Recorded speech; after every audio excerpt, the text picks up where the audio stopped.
तो वडाप्रधान नरेंद्र मोदी हाल में परीक्षा मुद्दे विद्यार्थियों ने करी रहा है संबोधन सीधा ज और उसके कारण हर किसी को नया नया इनोवेशन करना पड़ रहा है। मुझे भी आप लोगों से मिलने का मोह इस बार छोड़ना पड़ रहा है और मुझे भी एक नए फॉर्मेट में आपके बीच आना पड़ रहा है और आपसे रूबरू न मिलना, आपके चेहरे की खुशी न देखना, आपका उमंग और उत्साह न अनुभव करना, ये अपने आप में मेरे लिए बहुत बड़ा लॉस है। लेकिन फिर भी परीक्षा तो है ही है, आप है, मैं हूं, परीक्षा है, तो फिर अच्छा ही है कि हम परीक्षा पे चर्चा कंटिन्यू करेंगे और इस साल भी ब्रेक नहीं लेंगे। अभी हम अपनी बातचीत का सिलसिला शुरू करने जा रहे हैं। एक बात मैं शुरू में जरूर देशवासियों को भी बताना चाहता हूं और गार्डियंस को बताना चाहता हूं, टीचर्स को बताना चाहता हूं, ये परीक्षा पे चर्चा है, लेकिन सिर्फ परीक्षा की ही चर्चा नहीं है। बहुत कुछ बातें हो सकती हैं। एक हल्का फुल्का माहौल बनाना है, एक नया आत्मविश्वास पैदा करना है और जैसे अपने घर में बैठ के बातें करते हैं, अपनों के बीच बात करते हैं, यार दोस्तों के साथ बात करते हैं, आइए हम भी ऐसे ही बात करेंगे आज।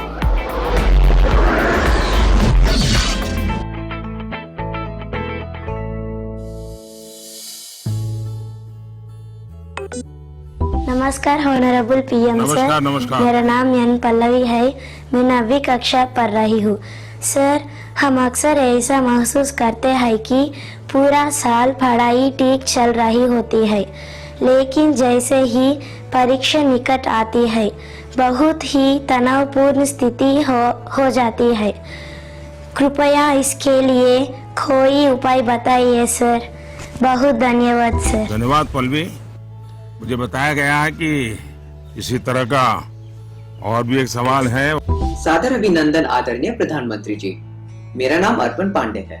मैं global Indian international school Kuala Lumpur Malaysia में 12वीं कक्षा का छात्र हूँ। मैं आपसे अपनी भावी भविष्य की सफलता हेतु एक प्रश्न के उत्तर की आकांक्षा करता हूँ और आशा करता हूँ कि आप इसमें मेरा मार्गदर्शन करेंगे। मेरा प्रश्न है, परीक्षा की तैयारी के दौरान हमारे मन में आने वाले भय और तनाव से हम कैसे उभरे, कि क्या होगा अगर अच्छे अंक और अच्छा कॉलेज मिलेगा या नहीं। धन्यवाद। पल्लवी, अर्पण, देखिए आप जब ये फियर की, डर की बात करते हैं तो मुझे भी डर लग जाता है। अरे ऐसी कौन सी बात है जिसके लिए डरना चाहिए? क्या पहली बार एग्जाम देने जा रहे हो क्या पहले कभी एग्जाम दी नहीं? क्या आपको मालूम नहीं था कि मार्च महीने, अप्रैल महीने में एग्जाम आती है? सब पता है, पहले से पता है, साल भर पहले से पता है। अचानक तो नहीं आया है, और जो अचानक नहीं आया है, कोई आसमान नहीं टूट पड़ा है। इसका मतलब हुआ कि आपको डर एग्जाम का नहीं है, आपको डर किसी और का है। और वो क्या है? आपके आसपास एक माहौल बना दिया गया है कि यही एग्जाम सब कुछ है, यही जिंदगी है। और इसके लिए पूरा सामाजिक वातावरण, कभी कभी स्कूल का वातावरण भी, कभी कभी माँ बाप भी, कभी अपने रिश्तेदार भी एक ऐसा माहौल बना देते हैं, ऐसी चर्चा करते हैं कि जैसे कोई बहुत बड़ी घटना से आपको गुजरना है, बहुत बड़े संकट से गुजरना है।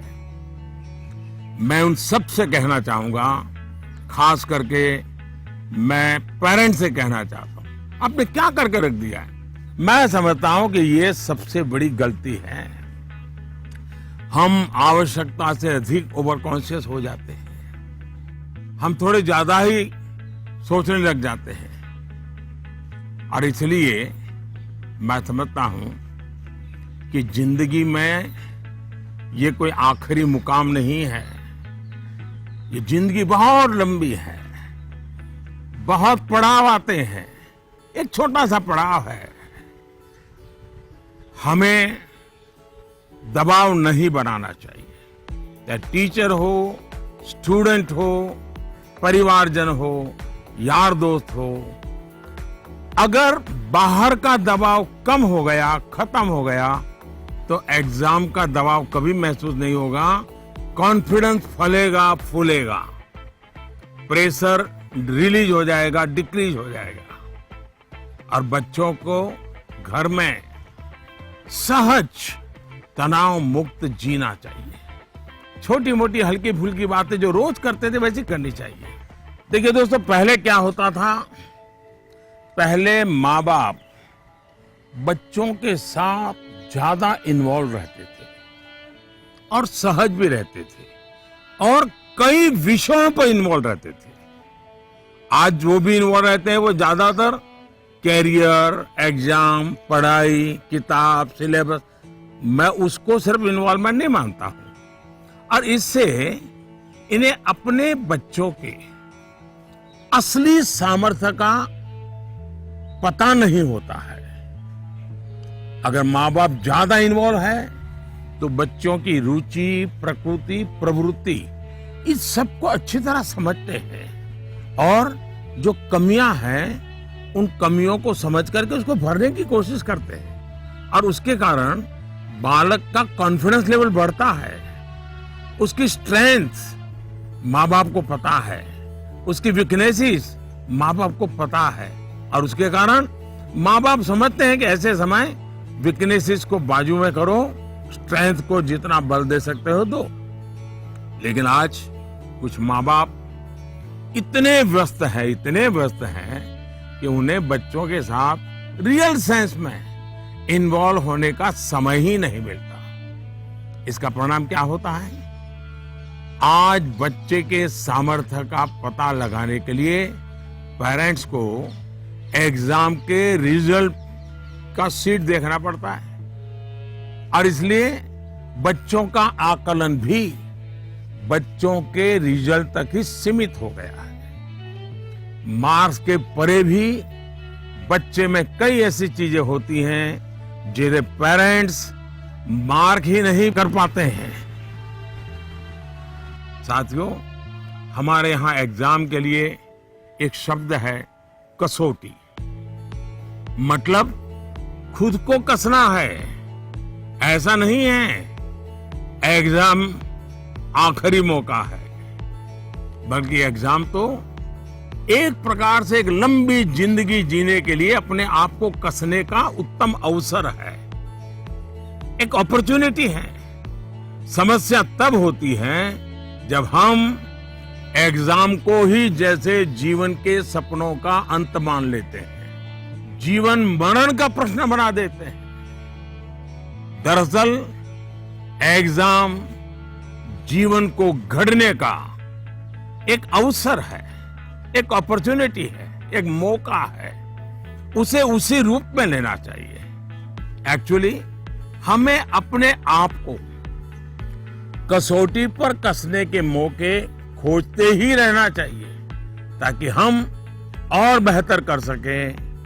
हमें भागना नहीं चाहिए। आइए दोस्तों, अगले सवाल की तरफ बढ़ते हैं। माननीय प्रधानमंत्री जी नमस्कार, मेरा नाम पुण्य सुन्या है। मैं कक्षा 11वीं की छात्र हूँ। मेरे विद्यालय का नाम विवेकानंद केंद्र विद्यालय निर्जुली, डिस्ट्रिक्ट पापुमपारे, स्टेट अरुणाचल प्रदेश है। माननीय प्रधानमंत्री जी, कुछ सब्जेक्ट्स और कुछ चैप्टर्स है जिनको लेकर मैं सहज नहीं हूँ, उनसे पीछा छुड़ाने में लगी रहती हूँ। मैं चाहे कितनी भी कोशिश क्यों ना करूँ, मैं उन्हें पढ़ नहीं पाती हूँ। शायद ये इसलिए होता है क्योंकि मुझे उनसे डर लगता है। सर, इस स्थिति को कैसे दूर किया जा सकता है? धन्यवाद सर। चलिए, आंध्र से हम मलेशिया से अब अरुणाचल पहुंच गए और मुझे बताया गया है कि इसी प्रकार का कोई और एक सवाल भी है। माननीय प्रधानमंत्री जी नमस्कार, मेरा नाम विनीता गर्ग है और मैं SRDAV पब्लिक स्कूल में 25 वर्ष से कार्यरत हूँ। मेरा प्रश्न है, कुछ सब्जेक्ट्स ऐसे हैं जिसमें कई स्टूडेंट्स को डर का सामना करना पड़ता है। इस वजह से वह इनसे बचते हैं। इसके बारे में इतिहास या गणित जैसे विषयों के शिक्षक अच्छी तरह से समझ सकते हैं। टीचर के तौर पर इस स्थिति को और बेहतर बनाने के लिए हम क्या कर सकते हैं? ये कुछ अलग प्रकार का ही विषय मेरे सामने आया। मैं कोशिश करूंगा कि स्टूडेंट्स के मन को छू सकूं और टीचर्स की बात पर गौर के साथ कुछ समाधान बता सकूं। आप दोनों ने किसी खास सब्जेक्ट या चैप्टर से डर की बात कही है। आप लोग अकेले नहीं हैं जिनको इस स्थिति का सामना करना पड़ता हो। हकीकत तो यह है कि दुनिया में एक भी इंसान ऐसा नहीं मिलेगा जिसके ऊपर यह बात लागू न होती हो। मान लीजिए आपके पास बहुत ही बढ़िया 5-6 शर्ट है, लेकिन आपने देखा होगा 1 या 2 शर्ट आपको इतने पसंद आते होंगे, बार बार पहनते हैं। इसका मतलब ये नहीं कि बाकी सब बेकार हैं, फिटिंग ठीक नहीं है, ऐसा नहीं है। उन 2 इतने अच्छे लगते हैं कि आप उसको बार बार पहनते हैं। कई बार तो माँ बाप भी इन चीजों के लिए गुस्सा करते हैं कि कितनी बार इसको पहनोगे, अभी 2 दिन पहले तो पहना था। पसंद नापसंद मनुष्य का स्वभाव है और कभी कभी पसंद के साथ लगाव भी हो जाता है। और इसमें डर की, दुविधा की क्या बात है कि हमने डरना चाहिए? दरअसल होता क्या है, जब आपको कुछ चीजें ज्यादा अच्छी लगने लगती हैं तो उनके साथ आप बहुत कंफर्ट हो जाते हैं, बहुत कंफर्टेबल लगता है, सहज हो जाते हैं। लेकिन जिन चीजों के साथ आप सहज नहीं होते, उनके तनाव में आपकी 80% एनर्जी आप उसी में लगा देते हैं। और इसलिए स्टूडेंट से मैं यही कहूंगा कि आपको अपनी एनर्जी को इक्वली डिस्ट्रीब्यूट करना चाहिए। सभी विषयों में बराबर बराबर। आपके पास पढ़ाई के लिए 2 घंटे हैं तो उन घंटों में हर सब्जेक्ट को समान भाव से पढ़िए। अपने समय को इक्वल डिस्ट्रीब्यूट करिए। साथियों, आपने देखा होगा टीचर्स, माता पिता हमें सिखाते हैं कि जो सरल है वो पहले करें। ये आम तौर पर ये कहा जाता है और एग्जाम में तो खास तौर पर बार बार कहा जाता है कि जो सरल उसको पहले करो भाई, जब टाइम बचेगा तब वो कठिन है उसको हाथ लगाना। लेकिन पढ़ाई को लेकर मैं समझता हूं ये सलाह आवश्यक नहीं है और उपयोगी भी नहीं है। मैं जरा इन चीज को अलग नजरिए से देखता हूं। मैं कहता हूं जबकि पढ़ाई की बात हो तो कठिन जो है उसको पहले लीजिए। आपका माइंड फ्रेश है, आप खुद फ्रेश हैं, उसको अटेंड करने का प्रयास कीजिए।